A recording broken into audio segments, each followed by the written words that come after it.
Hello everyone, I am Vijay Lakshmi Shandilye from Shiv Jyoti educational group. आज हम पाठ्य पुस्तक हिंदी व्याकरण के पाठ 1 भाषा, बोली, लिपि और व्याकरण के बारे में जानेंगे। सबसे पहले हम चर्चा करेंगे भाषा के विषय में कि भाषा क्या है।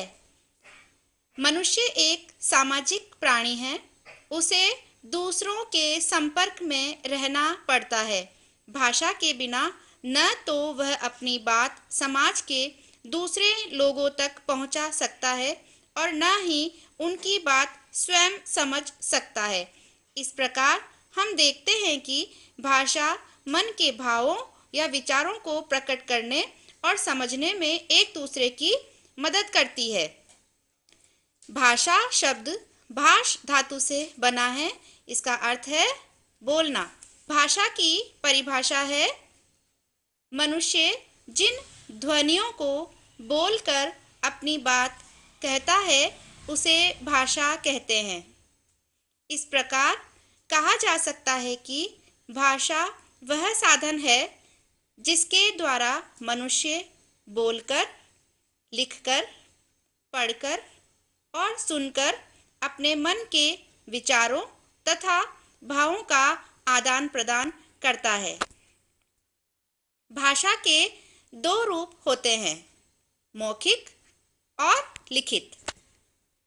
मौखिक भाषा, मौखिक का अर्थ है मुख से निकली हुई। जब हम बोलकर और सुनकर अपने विचार एक दूसरे तक पहुंचाते हैं तो यह भाषा का मौखिक रूप कहलाता है।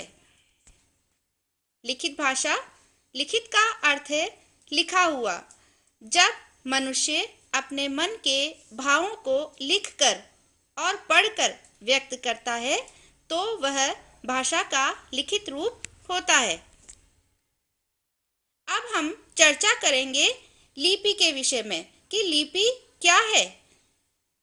बोली जाने वाली हर ध्वनि को लिखने के लिए कुछ चिन्ह निश्चित किए गए हैं।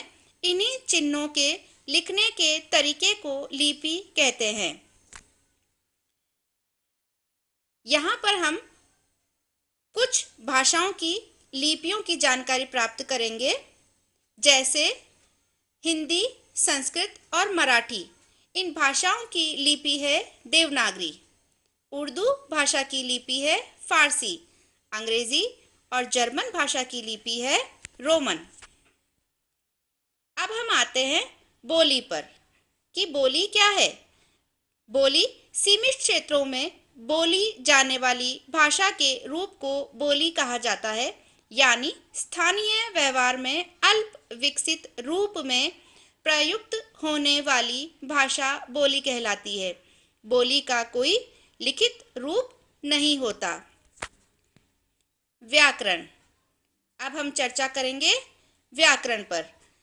जो शास्त्र हमें वर्णों, शब्दों और वाक्यों के शुद्ध प्रयोग की जानकारी देता है वह व्याकरण कहलाता है। व्याकरण के 3 अंग होते हैं। पहला वर्ण विचार, दूसरा शब्द विचार और तीसरा वाक्य विचार।